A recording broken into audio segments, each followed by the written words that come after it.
আসসালামু আলাইকুম everyone. Saint Martin ট্রিপের সেকেন্ড দিনের ব্লগ নিয়ে আমি হাজির হলাম।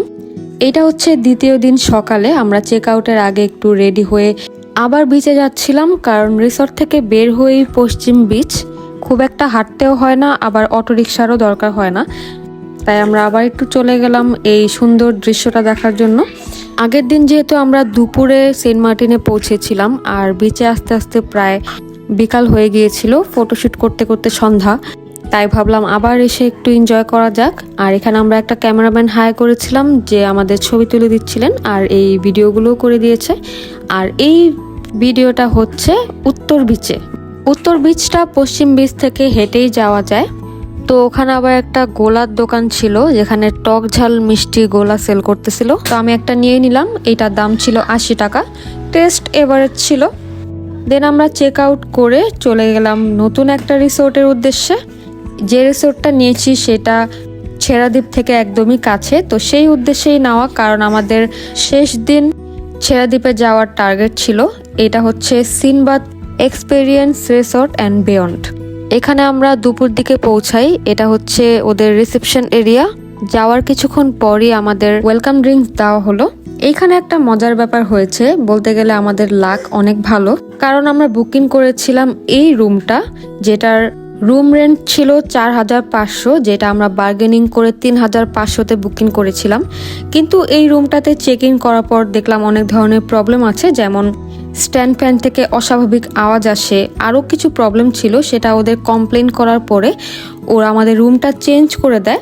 রুম চেঞ্জ করে আমাদের এই রুমটা দেয়। এই রুমের রেন্ট ছিল প্রায় 9-10 হাজার টাকা, আমি এক্স্যাক্টলি জানি না, কিন্তু আমাদের লাকটা ভালো যে আমরা এই রুমটা পেয়েছি। তাদের এই রুমটা খালি ছিল সেদিন, তাই আমাদের এইটাই দিয়েছে, কিন্তু আমাদের কিন্তু 3500 টাকাই রেখেছে।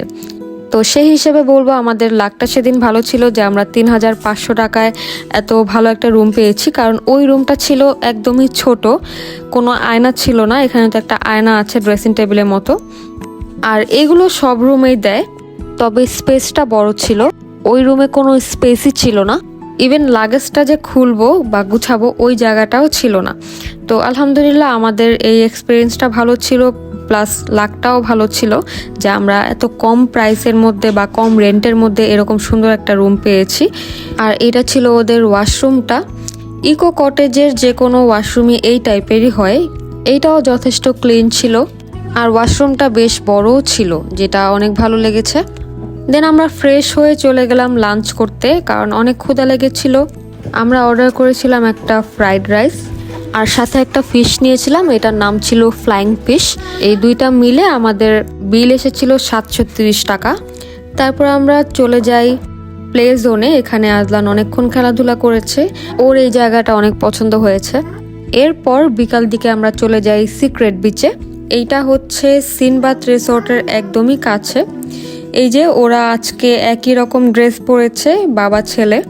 পুরোটা ট্রিপে ও খুবই এনজয় করেছে, নতুন নতুন জিনিস দেখে অনেক এক্সাইটেড ছিল।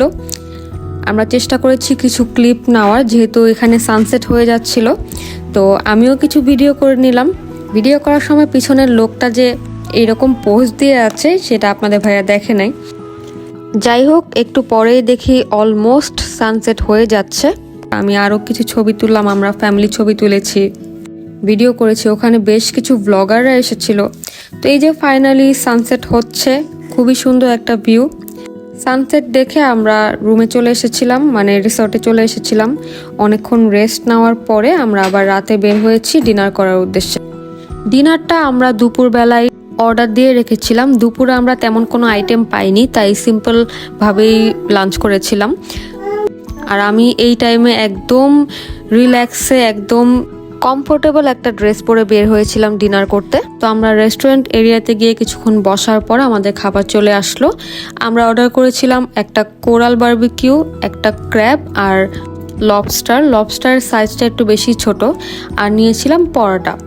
সবগুলোই বারবিকিউ ছিল। সব মিলে আমাদের বিল হয়েছিল 1260 টাকা। সেন্ট মার্টিনের সেকেন্ড দিনের ব্লগ এই পর্যন্তই। লাস্ট দিন আমরা ছেড়াদ্বীপে গিয়েছিলাম, সেটা আরেকদিন শেয়ার করব। ছেড়াদ্বীপ নিয়ে অনেক কোয়েশ্চেন পেয়েছি, সেখানে আমি সব ধরনের কোয়েশ্চেনের অ্যান্সার দিয়ে দিব।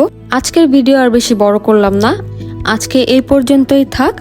আমাদের সাথে থাকবেন, ভালো থাকবেন। আল্লাহ হাফেজ।